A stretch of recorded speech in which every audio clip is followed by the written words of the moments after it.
तो 11वीं भौतिकी में हम सदिश विश्लेषण देख रहे थे। तो कल मैं आप लोगों को सदिशों को जोड़ना, घटाना, गुणा करना, उनका परिमाण निकालना, ये सब आप लोगों को बता दिया था। सदिश को दो घटकों में भी वियोजित कर सकते हैं बेटा। मान लीजिए कि कोई सदिश ए है तो उसको दो लंबवत घटकों में वियोजित करने को बोलेगा। तो मैं बता दिया था, मान लीजिए कि क्षैतिज के साथ थीटा कोण बना रहा है तो क्षैतिज घटक ए cos थीटा होगा बेटा और ऊर्ध्वाधर घटक ए sin थीटा होगा, क्योंकि कोण हमेशा आधार और कण के बीच में बनते हैं। ठीक है, तो अब इसमें ज़्यादा आप लोगों का थ्योरी दिया नहीं है, इसमें बहुत सारे न्यूमेरिकल हैं बेटा। तो मैं बार बार बोल रहा हूँ कि बुक में जो भी उदाहरण बीच बीच में दिए हैं उसकी आपको तैयारी करनी है, समझ भी आएगा। ठीक है, और आप लोगों के क्लियर भी होते जाएंगे। तो मैं आज इस चैप्टर को समाप्त करने की ओर हूँ। कुछ न्यूमेरिकल्स रह गए हैं दिशा वाले, जैसे नाव वाला में चल रहा है या कोई व्यक्ति छाता पकड़ के बारिश में चल रहा है। मैं कुछ न्यूमेरिकल्स को यहाँ हल करूँगा और उसमें कुछ फार्मूला आएंगे जिसको आप लोगों को नोट कर लेना है, फिर आसानी से बन जाता है। तो पेज नंबर 182 पे मेरे बुक पे चैप्टर चालू हुआ है। 2-3 उसके बाद में न्यूमेरिकल दिया है। एक कार पूर्व की ओर 20 किलोमीटर प्रति घंटा के वेग से चल रहा है। कोई कार है, ये ईस्ट दिशा की बात किया तो आप फटाक से दिशा बना लें, ज़्यादा बेहतर है। ये ईस्ट, वेस्ट, नॉर्थ और साउथ। तो बोल रहा है वो, बुक ने आपका चित्र नहीं बनाया है, मैं बना देता हूँ। ठीक है, क्या मैं चित्र ठीक बनाया हूँ, दिख रहा है? हाँ बेटा।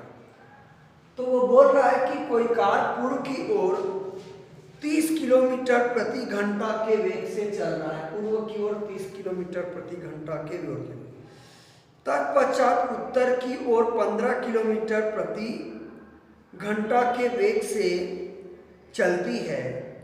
कार का परिणामी वेग क्या होगा? ठीक है, मान लीजिए बेटा ए तक पहुंचता है, फिर उत्तर की ओर जाके बी तक पहुंचता है। तो कार का ये ऐसे गया, ऐसे गया, तो कार का परिणामी वेग निकालना है। इसको बी कर देता हूं। तो कार का परिणामी वेग निकालना है बेटा। परिणामी विस्थापन कुल विस्थापन बटा ये इस डायरेक्शन में वेग करना है। तो इस कोण को यदि मैं थीटा कर, ठीक है, तो इधर वेग आप लोगों का है कितना है बेटा? 20 किलोमीटर प्रति घंटा। 20 किलोमीटर प्रति घंटा है। इस तरफ वेग है शायद 15 किलोमीटर प्रति घंटा। 15 किलोमीटर प्रति घंटा। ठीक है, तो मैं कर देता हूं v1 is equal to 20 kilometre प्रति पर आवर और v2 इज इक्वल टू हो गया बेटा 15 किलोमीटर पर आवर। ठीक है, तो बोला है कार का परिणामी वेग क्या होगा। ये थीटा जरूरत नहीं पड़ेगी क्योंकि दिशा पूछा नहीं है। तो ये परिणामी वेग है बेटा, निकालना है परिणामी वेग, v को निकालना है। तो मैं एक सूत्र बताया बेटा, दो सदिश का परिणामी r हो तो r स्क्वायर बराबर या r बराबर under root a square plus b square plus 2ab cos theta. पता नहीं किस रूप में लिखाया हूँ, a1 a2 लिखाया हूँ, क्या है मुझे याद है, ये मैं सूत्र आप लोगों को दिया। तो परिणामी r की जगह v आ जाएगा बेटा, a1 की जगह v1 आ जाएगा, a2 की जगह b की जगह v2 आ जाएगा, a की जगह v1 b की जगह v2। 2 v1 v2 cos, देख लो बेटा दोनों सदिश के बीच का कोण 90 अंश है, तो ये cos 90 अंश आ जाएगा। त्रिभुज नियम भी समझ सकते हो। तो v1 स्क्वायर मीन्स 20 का वर्ग, v2 स्क्वायर मतलब 15 का वर्ग, 2 गुना 20 गुना 15 और cos 90 अंश का मान 0 होता है, आप सब जानते हैं। तो 20 का वर्ग 400, 15 का वर्ग 225, ये 0 से गुणा होके 0 हो जाएगा। तो ये कुल मिला के हुआ बेटा 625। तो ये 625 का वर्गमूल होता है 25 किलोमीटर प्रति घंटा की आपकी उसका औसत वेग होगा। इस प्रकार से आप लोग निकाल सकते हैं, ठीक है। तो इस ऐसे इजी क्वेश्चंस की आप लोगों की भरमार है। अब मान लीजिए कि औसत वेग की दिशा पूछेगा बेटा, मैं इसमें थीटा लिखा था ना, इसमें पूछा नहीं है और बना जरूर दिया है, गलती से कहीं आ गया तो औसत वेग की दिशा पूछा बेटा, तो यहाँ थीटा कर लो, या चूंकि सूत्र में थीटा आता है यहाँ अल्फा कर लो। तो बेटा आप tan अल्फा लगा लो और चित्र देखो, tan होता है लंब बटा आधार, तो लंब में 15 है, आधार में 20 है, तो 5 दिया 15, 5 चौक 20, तो कोण आएगा बेटा अल्फा बराबर tan इनवर्स 3/4, यानी कि परिणामी औसत वेग का जो दिशा है वो पूर्व से tan इनवर्स 3/4 पे है। रटर का मान नहीं है 3/4, इसलिए आप लोग इनवर्स किए। तो इस प्रकार से इजी आपके क्वेश्चन दिए हैं बेटा। मैं फिर बोलूँगा आप लोग बुक के उदाहरण को देखें, क्योंकि यहाँ मैं सब प्रश्न को लिखाऊंगा तो समय हो जाएगा। ये 182 पेज में है मेरे बुक में।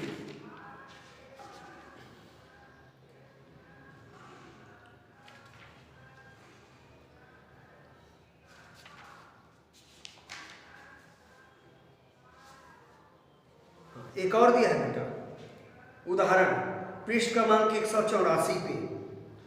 आप सुन लो प्रश्न, सुन के भी लिख सकते हो यदि बुक में ना मिला तो।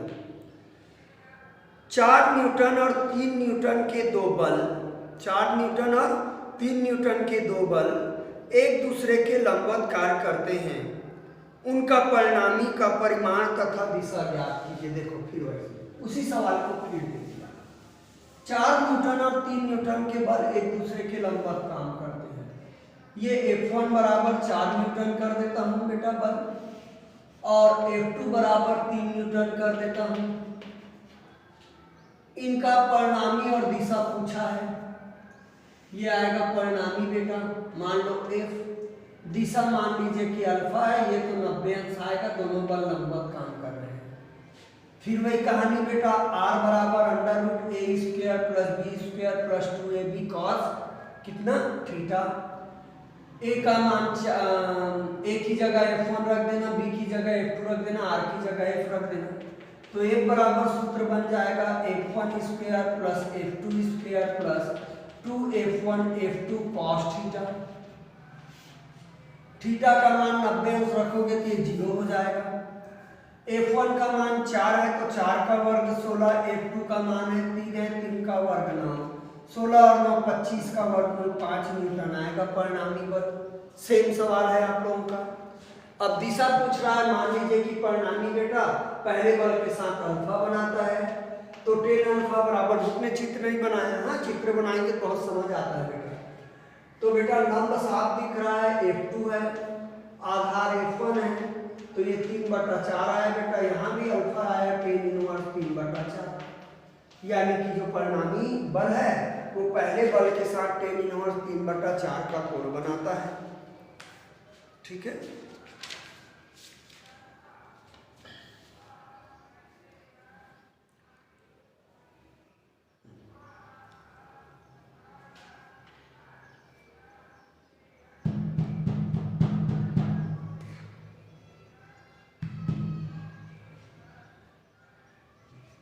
एक और प्रश्न दिया है बेटा जो थोड़ा सा घुमा दिया उदाहरण में। कोई कण एक समान वृत्तीय गति कर रहा है तो 1/4 चक्कर के पश्चात उसके वेग में क्या परिवर्तन होगा। कोई कण एक समान वृत्तीय गति कर रहा है तो 1/4 चक्कर के पश्चात उसके वेग में क्या परिवर्तन होगा। तो मान लीजिए कि कोई कण बेटा एक समान वृत्तीय गति कर रहा है, ये A पे है और 1/4 के बाद बी पे पहुंच गए, ए और बी। तो बेटा वेग की दिशा होती है स्पर्श रेखा की दिशा में होती है वृत्तीय गति में, ठीक है। तो मान लीजिए कि ये v1 है और ये मान लीजिए कि v2 है। दिशा चेंज हो रहा है तो मैं वेग में परिवर्तन मानूंगा, हालांकि इसका परिमाण सेम होगा बेटा, क्योंकि एक समान वेग बोला है, ये केंद्र O है, एक समान वेग है, इसलिए v1 का परिमाण भी v होगा और v2 का, दोनों के परिमाण बराबर होंगे बेटा, v1 और v2 के v। वेग एक समान बोला है प्रश्न में, कोई कण एक समान वृत्तीय गति कर रहा है, तो यहाँ अलग अलग क्यों लोगे, यहाँ सर बोलोगे, तो मैं बोला हूँ दिशा बदल रहा है तो वेग में परिवर्तन माना जा सकता है, लेकिन उसका परिमाण सेम है, ठीक है। अब हम बात करेंगे v1 और v2 की दिशा की। तो v1 और v2 की दिशा क्या होगी, तो साफ दिख रहा है बेटा, यदि मैं बनाऊंगा v1 इधर जा रहा है, इस डायरेक्शन में है v1, और v2 इस डायरेक्शन में है,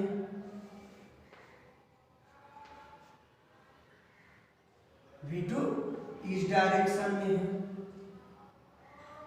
और ये रहा इसका परिणामी।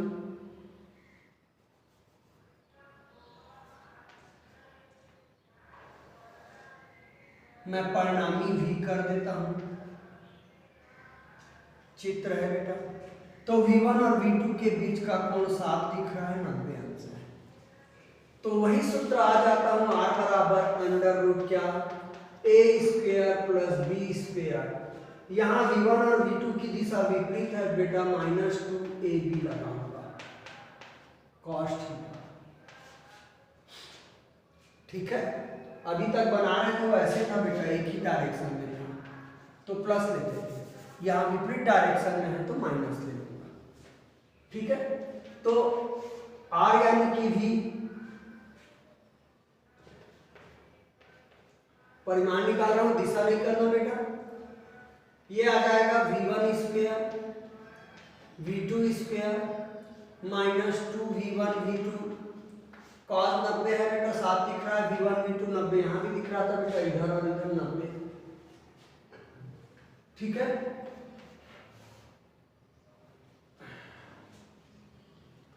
इसको परिणामी को r ही मान लूं क्या है, क्योंकि इसको v मान लिया हूं बेटा, ठीक है ना। तो क्या मान लूं, इसको v मान लिया हूं, तो परिणामी वेग को क्या कर लूं, v डैश कर लूं, क्या v डैश कर लेता हूं परिणामी को, ठीक है, v डैश। तो v1 का मान v है बेटा, v2 का मान भी v है बेटा, और ये 0 हो जाएगा। तो v डैश बराबर हुआ अंडर रूट 2v स्क्वायर, तो v डैश बराबर हो गया बेटा अंडर रूट 2 इंटू v, यानी कि इसका परिणामी वेग आ गया √2 आ गया बेटा, आपका जो भी वस्तु का वेग है। तो थोड़ा सा आप लोग समझेंगे तो कोई भी सवाल आसानी से बना सकते हैं, ठीक है। अब ये उदाहरण देखेंगे आप लोग, बुक से मैं बार बार बोल रहा हूँ बेटा, किसी बच्चे का मैसेज तो आ नहीं रहा है, यदि कोई समझ नहीं आता मुझे मैसेज करिए, मैं हल करूँगा। आगे मैं पलटता हूँ, रोलर को ढकलने के बजाय कितना आसान होता है हम बता चुके हैं, और आगे जा रहा हूँ मैं। ये क्वेश्चन दिया है बेटा, एक पेज नंबर 192 पे, 2 रेलगाड़ियां समांतर पटरियों पर एक ही दिशा में 80 किलोमीटर तथा 20 किलोमीटर प्रति घंटा 80 किलोमीटर प्रति घंटा तथा 20 किलोमीटर प्रति घंटा के वेग से गतिमान है। दूसरी गाड़ी के सापेक्ष पहली गाड़ी का वेग ज्ञात कीजिए। तो ये सापेक्ष वेग होता है। तो आप लोगों को पता है बेटा, आप लोग 2 बच्चे साइकिल में जा रहे हो, गप मारते मारते जा रहे हो, और दोनों साइकिल को बिल्कुल एक जैसी स्पीड से चलाते हो, अगल बगल रहते हो, कई बार देखे हो। तो आपको जो अगल बगल व्यक्ति है एक दूसरे को देखते हैं तो ये लगता है कि वो स्थिर है, या उनको ये लगता है कि उनका वेग बहुत कम है। लेकिन कोई व्यक्ति बाहर खड़ा होकर देख रहा है, उसको लगेगा आप लोग जिस स्पीड से जा रहे हो उसको दिखेगा। तो सापेक्ष वेग यही एक दूसरे की वेग की तुलना करना सापेक्ष वेग है बेटा। तो सीधी सी बात है, दो व्यक्ति एक ही वेग से एक ही दिशा में जा रहे होंगे तो उनका सापेक्ष वेग शून्य लगेगा, उन लोगों को स्थिर महसूस करेंगे एक दूसरे को। ठीक है, तो एक ही दिशा में जा रहे हैं तो सापेक्ष वेग में दोनों को घटाना है। और विपरीत दिशा में जा रहे हैं, मान लीजिए कि दो बाइक सवार विपरीत दिशा में जा रहे हैं, फर्राटेस क्रॉस कर देते हैं, एक को लगता है कि दूसरे की स्पीड बहुत ज़्यादा है, दोनों स्पीड जुड़ जाएगा बेटा। तो चूंकि यहाँ एक ही दिशा में बोल रहा है तो पहले रेलगाड़ी की चाल ही दिया है शायद, वेग, पहली रेलगाड़ी का वेग 80 किलोमीटर प्रति घंटा है, दूसरी रेलगाड़ी की चाल या वेग है 20 किलोमीटर प्रति घंटा। 20 है कि 30 है?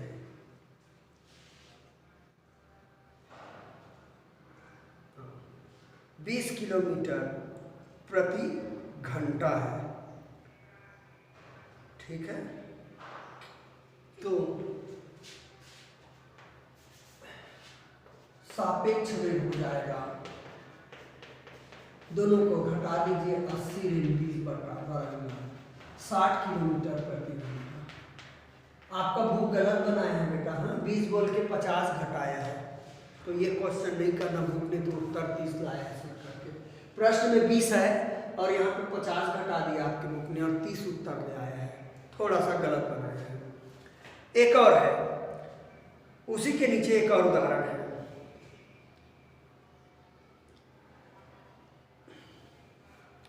दो समांतर रेलगाड़ियां उत्तर दक्षिण दिशा में हैं। एक रेलगाड़ी ए उत्तर दिशा में 54 किलोमीटर प्रति घंटा की चाल से है, गतिमान है। दूसरी रेलगाड़ी बी दक्षिण दिशा में 90 किलोमीटर प्रति घंटा की चाल से चल रही है। यहाँ चाल बोला बेटा, वेग नहीं बोला है। एक उत्तर दिशा में चल रही है, दूसरी दक्षिण दिशा में। आपको दो चीजें ज्ञात करना है, ये इसको मैं पूरा लिख देता हूं बेटा। ये बोला है पहले प्रश्न में, दूसरी गाड़ी के सापेक्ष पहली का वेग, दूसरी के सापेक्ष पहली का वेग।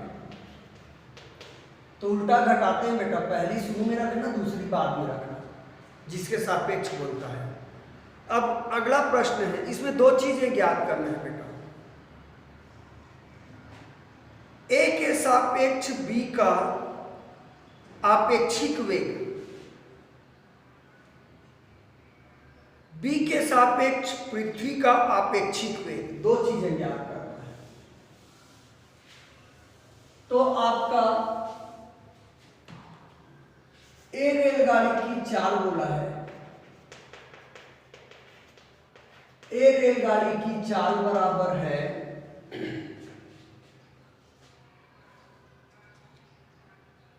54 किलोमीटर प्रति घंटा। कोष्टक में है उत्तर दिशा में लिखिए। बी रेलगाड़ी की चाल है 90 किलोमीटर प्रति घंटा, ये दक्षिण दिशा में है।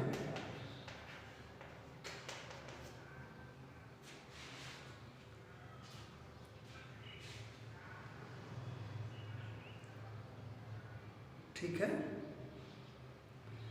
तो आप लोगों को इसको हल करना है, आपेक्षिक चाल ज्ञात करना है। पहला पॉइंट, ए के सापेक्ष बी का आपेक्षिक वेग, ए के सापेक्ष बी का आपेक्षिक वेग, सापेक्ष वेग एक ही है बेटा। तो b का वेग हो जाएगा, बाद वाले पहले लिखना, माइनस a की चाल हो जाएगी, प्लस होगा बेटा, एक ही दिशा विपरीत दिशा में जा रहा है। तो b की चाल है आपका 90, a की चाल है आपका 54, 90 और 54 मिलके हो जाएंगे 144 किलोमीटर प्रति घंटा, 144 किलोमीटर प्रति घंटा।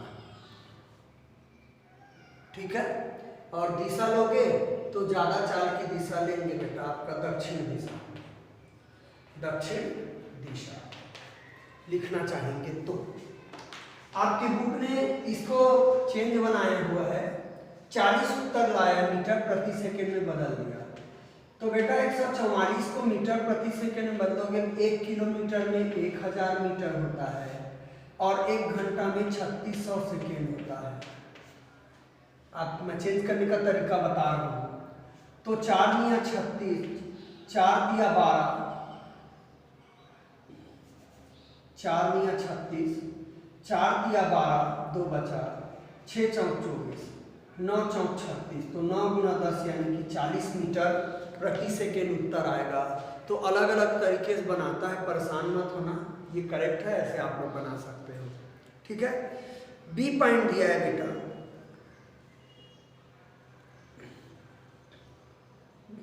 बी के सापेक्ष पृथ्वी का आपेक्षिक वेग, दूसरा पॉइंट बता रहा हूं, बी के सापेक्ष पृथ्वी का आपेक्षिक वेग, बी के सापेक्ष पृथ्वी का आपेक्षिक वेग, आपेक्षिक वेग। तो बेटा पृथ्वी तो चल नहीं गई है, तो पृथ्वी का वेग कर लो, पृथ्वी का वेग। अब माइनस को प्लस का कोई फर्क नहीं, पृथ्वी चल नहीं गई, 0 आएगा, इसलिए आप दिशा नहीं बता पाओगे कि प्लस करूं कि माइनस करूं। ठीक है, चलिए मैं माइनस में बना लेता हूं या प्लस में बना दो, जो भी है। किसका वेग होगा? बी का वेग।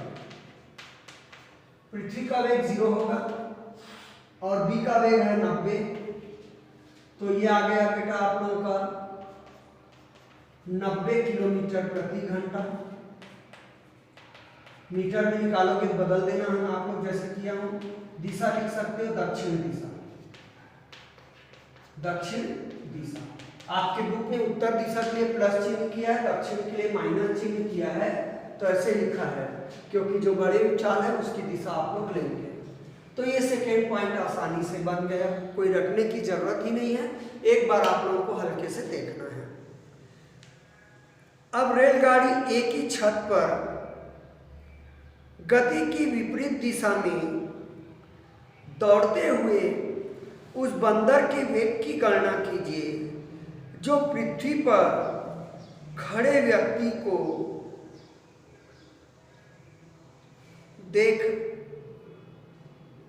रेलगाड़ी ए के सापेक्ष 18 किलोमीटर प्रति घंटा के वेग से लिखा है। मैं फिर से पढ़ा बेटा सी पॉइंट। रेलगाड़ी ए की छत पर गति के विपरीत दिशा में, कोष्टक में लिखा है रेलगाड़ी ए के सापेक्ष 18 किलोमीटर प्रति घंटा के वेग से दौड़ते हुए उस बंदर के वेग की गणना कीजिए जो पृथ्वी पर खड़े व्यक्ति द्वारा देखा जा रहा है। तो पृथ्वी पर खड़े व्यक्ति द्वारा बंदर को देखा जा रहा है, तो उसके वेग की गणना करना है बेटा।